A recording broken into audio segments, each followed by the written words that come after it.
Well, we're back again, and we're going to talk about in this segment 4 of chapter 3. We're going to talk about supply. We've been through talking about what a market is. We've talked about demand. What was demand?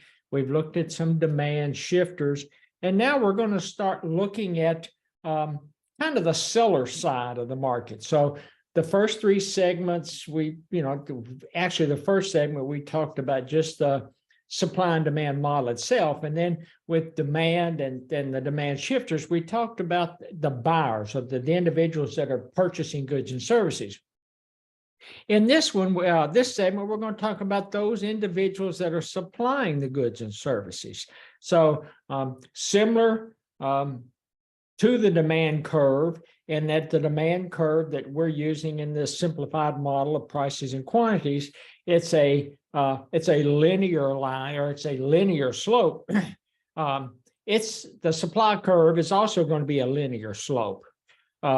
It's going to be at a 45-degree angle, just like the demand curve was. And that is because as you look at change in slope, the changes in price result in a proportional change in quantities. So when you're looking at slope, again, it's rise over run. So what's the impact of price on the impact of the quantity demanded? So, and that's how we end up with the 45-degree angle, because similar to the demand curve, where there are a multitude of buyers that are jockeying, trying to set prices, on the supply side, again, you're in the same situation. You've got a multitude of sellers that are working with this flexible price assumption, and the large number of buyers and sellers help keep these the slopes of these lines at 45 degrees. Where on the buyer side, on the demand side of the equation, we were talking about individuals, consumers. They are optimizing their utility or their satisfaction of consuming a good or service. On the supply side, the sellers are also optimizing. Remember, it goes back to the 3 kind of fundamentals of economics: opportunity cost, optimization, making decisions at the margin. On the supply side, the sellers are optimizing too. They're essentially optimizing their utility, but for the most case, on the supply side of the seller's function, optimizing that utility is actually optimizing profits. It doesn't matter whether you're a mom and pop shop, whether you're a mid to large corporation or conglomeration, or whether you're one of the big behemoths in the economy. It's all being driven by profit, especially if you're an equity-based firm, so that you have shareholders. Shareholders are concerned with earnings per share. They want to invest in stock that is going to drive earnings per share, going to drive the value of the stock, and going to drive the dividends that they receive from that stock. So again, self-interest on the part of the suppliers, because they're trying to optimize profits. And a lot of their profits are based on, price of the commodity that they can sell, the price they receive for that.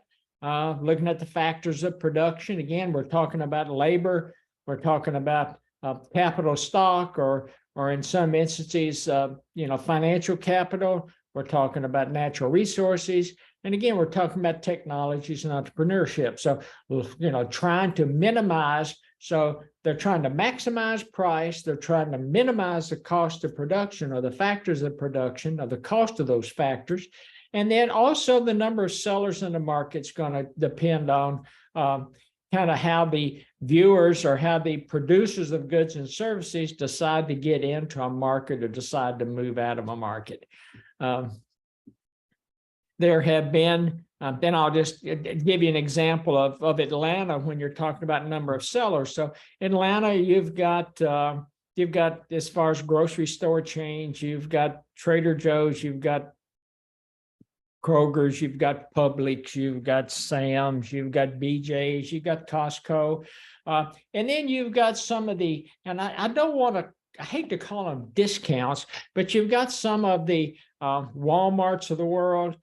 You've also got Aldi and Lidl, European-based chains that sell goods and services. And they are going in and out of the market. They're trying to expand. Aldi's trying to expand here in the United States. Lidl moved into the market here. And what we've noticed over the last year is not only has Lidl moved into the market in some areas in Atlanta and the surrounding suburbs, but they've also exited some of the markets. They put up locations that weren't financially profitable, and they've exited that part of the market. And they've either moved to some other part of the Atlanta marketplace and opened services. But there is the number of sellers. And again, price, they're trying to maximize that profit, and the number of sellers is going to impact that.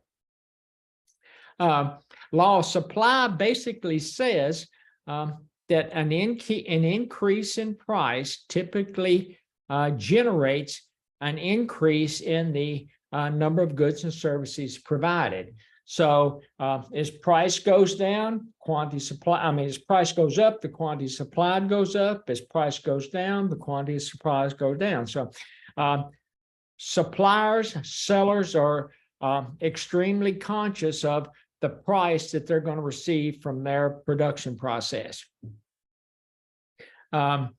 Quantity supplied is basically at any price during a particular time period. That's the amount of quantity is going to be supplied. So again, it's an upward sloping curve, and you're going to, based on and there was a demand schedule that helped you draw the demand curve. There's also a supply schedule that helped you draw that supply curve. And the supply schedule is going to give you different combinations of goods and prices, quantities and prices that you will help plot that 45-degree line on that supply curve. And the supply curve, it's just a representation of the supply schedule, and it's upward sloping. And basically what it gives you is the quantity supplied at any given price along that supply schedule. And again, when you're talking about increases or decreases in quantities supplied, you're talking about movement along that supply curve. How we move along that supply curve will give you what is the quantity supplied. And again, as with the quantity demanded going down the curve, the quantity supplied going up on the supply curve does not necessarily mean there has been a shift in the supply. It just means that there has been some producer or some producers are moving up and down that supply curve in reaction or response to changes in price up and down that supply curve. And then and again, when you're looking at the supply curve and the supply schedule, we're invoking ceteris paribus. All other things unchained, all other things equal. It's a combination of prices and quantities. And as we think about the supply schedule and the supply curve, we will get into kind of in the next installment of chapter 3, as we did with the demand shifters, we'll kind of get into the supply shifters. But for this point, or this segment of the chapter, we're just talking about quantity supplied. And as I said, next time we'll get into the supply shifters, and I will be back and we'll go through that in a few minutes. See you soon.